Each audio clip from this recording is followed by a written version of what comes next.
एक छोटी सी accounting agency जिसमें सिर्फ 2 लोग काम करते हैं, वो आजकल 40 प्लस क्लाइंट्स को आसानी से हैंडल कर पा रही है। और ऐसा क्यों? एआई की वजह से। तो आज का हमारा जो वीडियो है वो एआई एजेंसी के वर्कफ्लो पे होने वाला है। तो अगर आप खुद की अकाउंटिंग एजेंसी बनाने की सोच रहे हैं तो आपको एआई भी साथ में आना चाहिए, ताकि आप जो आपकी एजेंसी है उसमें ज़्यादा से ज़्यादा जो क्लाइंट्स हैं उनको आप हैंडल कर सकें। आज मैं आपको दिखाने वाला हूँ कि एक प्रैक्टिकल एआई वर्कफ्लो जो रियल अकाउंटिंग एजेंसीज यूज़ कर रही हैं और इसको यूज़ करके वो ज़्यादा से ज़्यादा अपनी अर्निंग कर पा रही हैं। हमने भी हमारी जो एजेंसी है उसमें इसी एआई वर्कफ्लो को इंक्लूड किया है, ताकि हम जो एआई है उसको ज़्यादा से ज़्यादा अपने बिजनेस में यूज़ कर सकें। और सबसे अच्छी बात यह है कि इसको सीखना बिल्कुल भी मुश्किल नहीं है। बिजनेस को अगर मैं डिवाइड करूँ ब्रॉडली 2 पार्ट्स में वो डिवाइड होता है। एक जिसमें आप क्लाइंट को आउटरीच करते हैं, दूसरा जिसमें आप जो क्लाइंट है उसका काम डिलीवर करते हैं। तो इन दोनों पार्ट्स में अगर आप जो एआई है उसको अगर आप यूज़ कर पाते हैं तो डेफिनेटली आपकी जो भी एजेंसी है उसमें आप जो अपनी इनकम है उसको बढ़ा पाएंगे। हेलो एवरीवन, मेरा नाम उमेश गोस्वामी है और मैं पिछले 17 सालों से अकाउंटिंग के प्रोजेक्ट डिलीवर कर रहा हूं। और पिछले 7 साल से मैं एज ए फ्रीलांस अकाउंटेंट या फिर अपनी खुद की जो एजेंसी है उसको भी मैं रन कर रहा हूं। और साथ में मैं लोगों को ट्रेन भी करता हूं कि कैसे वो फ्रीलांस अकाउंटिंग में जो क्लाइंट है वो उसको ढूंढ सकते हैं और कैसे जो काम है उसको कर सकते हैं। तो आज का हमारा जो वीडियो है वो किसी एआई टूल का प्रमोशन नहीं है।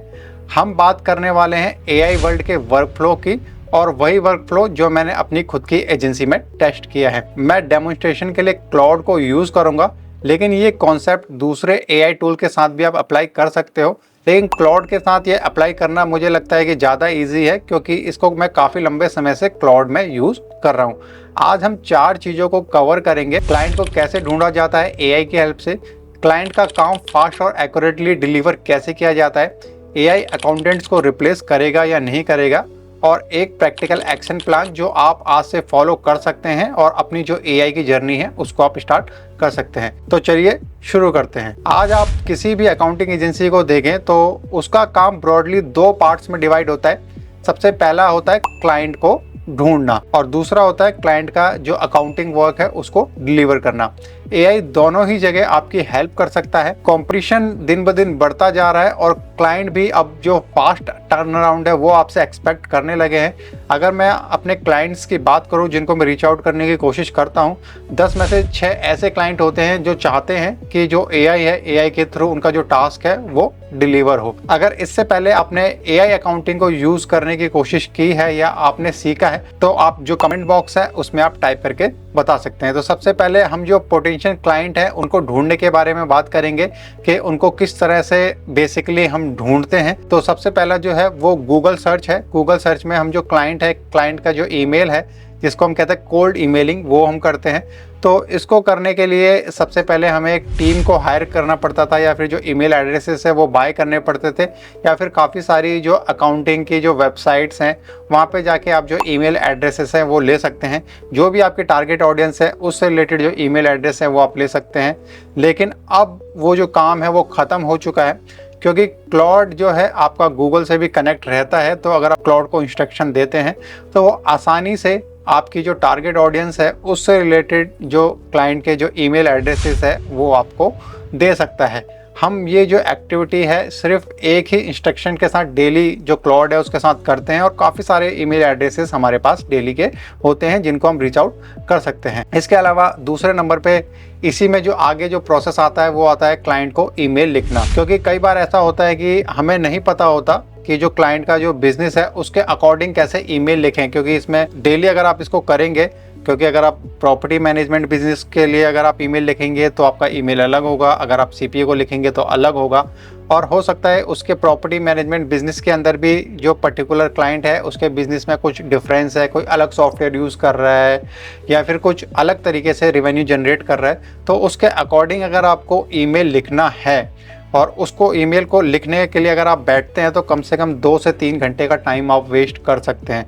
लेकिन वहीं पर अगर आप क्लाउड को या फिर किसी एआई टूल को अगर आप यूज़ करेंगे तो वही काम आप 5 से 10 मिनट में कर सकते हैं।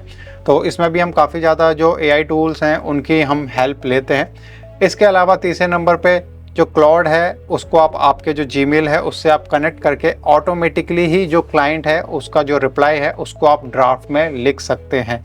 ये सबसे बड़ा एडवांटेज है, जिससे कि आप काफ़ी जल्दी जो क्लाइंट है उसको आप रिस्पॉन्ड कर सकते हैं। और इसके अलावा ऑटोमेटिकली ही, जैसे कि सपोज़ एक दिन मैंने 30 या 40 लोगों को ईमेल लिखा और अगले दिन मॉर्निंग में मैं आता हूं, तो मैंने अगर क्लाउड को इंस्ट्रक्शन दी है तो मैं देखूंगा कि जो ड्राफ्ट में जितने भी मैंने रिस्पॉन्ड करने थे वो सभी ड्राफ्ट में पड़े हैं। तो बस आपको सिर्फ उस ईमेल को रीड करना है और उसको सेंड कर देना है।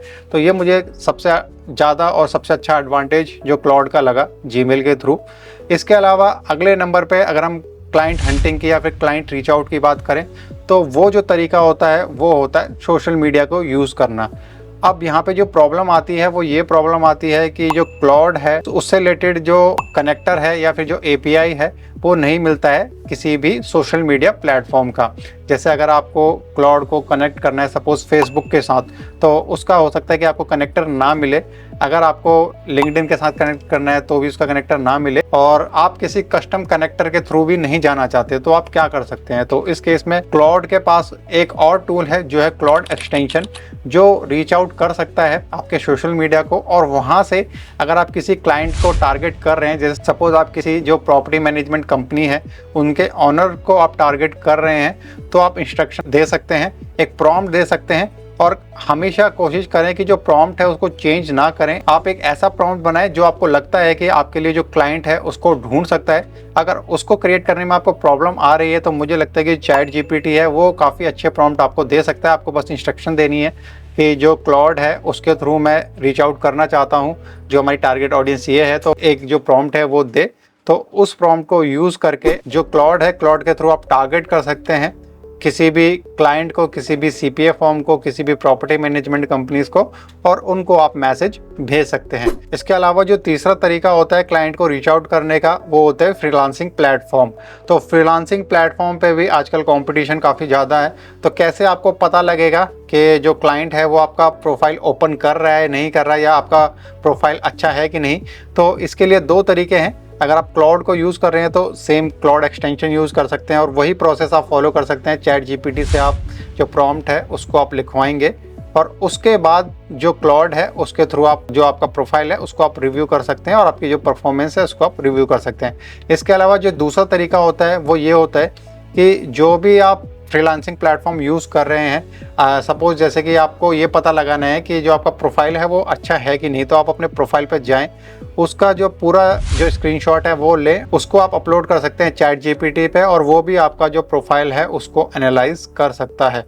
तो ये कुछ तरीके हैं अपनी जो परफॉर्मेंस है या फिर आपकी जो जॉब हंटिंग है उसको इम्प्रूव करने के। अब इसके बाद जो दूसरा स्टेप आता है वो आता है कि जो क्लाइंट है उसका काम आप कैसे करेंगे।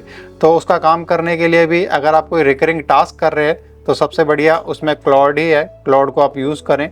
क्लाउड पे आप जो प्रोजेक्ट है वो आप बना सकते हैं और प्रोजेक्ट के अंदर आप जो इंस्ट्रक्शन है वो आप लिख सकते हैं कि एग्जैक्टली क्लाउड को करना क्या है।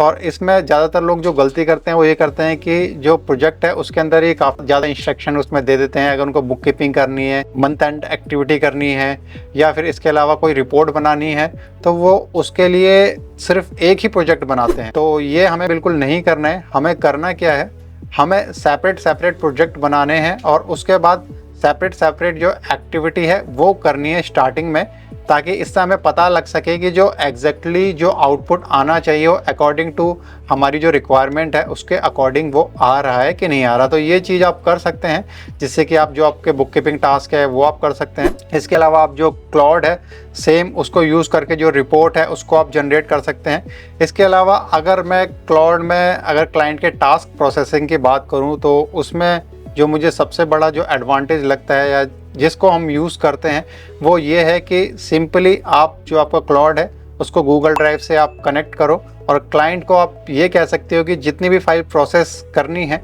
वो एक पर्टिकुलर गूगल ड्राइव में रखे। और जब आपने क्लाउड को गूगल ड्राइव से कनेक्ट कर दिया है तो क्लाउड ऑटोमेटिकली उन फाइलों को रीड करके आपका जो सॉफ्टवेयर है या फिर जो आपके अकाउंटिंग टास्क है उनको डिलीवर कर सकता है। तो यहाँ तक जो एआई टूल है वो पहुँच चुका है और काफ़ी ज़्यादा जो क्लाइंट है वो एआई टूल को ही प्रेफर कर रहे हैं। तो आने वाले टाइम पे आपको जो एआई है वो सीखना काफ़ी ज़रूरी हो जाएगा, क्योंकि विदाउट एआई नॉलेज अकाउंटिंग करना मुझे लगता है कि आने वाले टाइम पे काफ़ी टाइम टेकिंग हो सकता है। तो इन सभी इंफॉर्मेशन के बाद जो अगला क्वेश्चन आता है वो यही आता है कि जो एआई है वो क्या ह्यूमन को रिप्लेस करेगा? तो इसका जवाब है नहीं, क्योंकि काफ़ी सारी जो चीज़ें हैं वहाँ पे जो एआई है अभी भी वो मिस्टेक करता है। कोई अनयूजुअल काम है या फिर कोई नया वर्क फ्लो बनाना है तो वहाँ पे ह्यूमन की ज़रूरत होती है। तो डेफिनेटली जो काम 10 लोग कर रहे थे उसको 2 या 3 लोग कर पाएंगे, लेकिन इसके साथ साथ जो नई नई अपॉर्चुनिटीज़ है वो भी आएंगी, नए नए बिजनेसेस आएंगे, क्योंकि कहीं ना कहीं जो एआई है जो डेटा से रिलेटेड जो प्रॉब्लम है उसको सॉल्व करेगा। तो अगर आप एक एआई अकाउंटेंट हैं तो आपके लिए डेफिनेटली फ्यूचर में जो अपॉर्चुनिटीज़ हैं वो ज़्यादा होने वाली हैं। इसके अलावा जो नेक्स्ट क्वेश्चन है वो ये है कि आप एज ए बिगनर आप कहाँ से स्टार्ट करें? तो एज ए बिगनर आप छोटी छोटी चीज़ों से आप स्टार्ट कर सकते हैं, जैसे कि आपकी जो गूगल ड्राइव है उसको आप कनेक्ट करके जो प्रोसेसिंग है उसको आप देख सकते हैं। इससे रिलेटेड जो एआई प्लेलिस्ट है हमारी उसको आप देख सकते हैं। उसमें मैंने बताया है कि कैसे जो इनवॉइस प्रोसेसिंग है वो की जाती है। और इसके अलावा अगर आप और भी ज़्यादा बेसिक से सीखना चाहते हैं, जैसे कि आप क्विक बुक्स के बारे में सीखना चाहते हैं या फिर आप ज़ेरो के बारे में सीखना चाहते हैं, तो उसके लिए हमने हमारी प्लेलिस्ट बनाई है जो आपकी लर्निंग के लिए काफ़ी अच्छी रहेगी। तो प्लीज़ आप जो हमारी प्लेलिस्ट है उसको भी आप ज़रूर देखें ताकि आप सीख सकें कि कैसे आप जो क्विक बुक्स है उस पे काम करके या ज़ेरो पे काम करके जो इंटरनेशनल क्लाइंट है उनको आप रीच आउट कर सकते हैं। और इसके अलावा अगर आपका कोई लाइव क्वेश्चन है या आपको कोई क्वेश्चन पूछना है तो आप हमारे लाइव वेबिनार में भी आ सकते हैं। लाइव वेबिनार का जो फॉर्म है वो नीचे आपको डिस्क्रिप्शन में मिल जाएगा, सिंपली आपको फॉर्म फिलअप करना है और जब भी हमारा वेबिनार होगा उसकी डिटेल आप तक आ जाएगी। तो आई होप कि आज का जो वीडियो है वो आपको इन्फॉर्मेटिव लगा होगा। तो मिलेंगे अगले वीडियो में। Thanks for watching. Keep learning, keep hustling.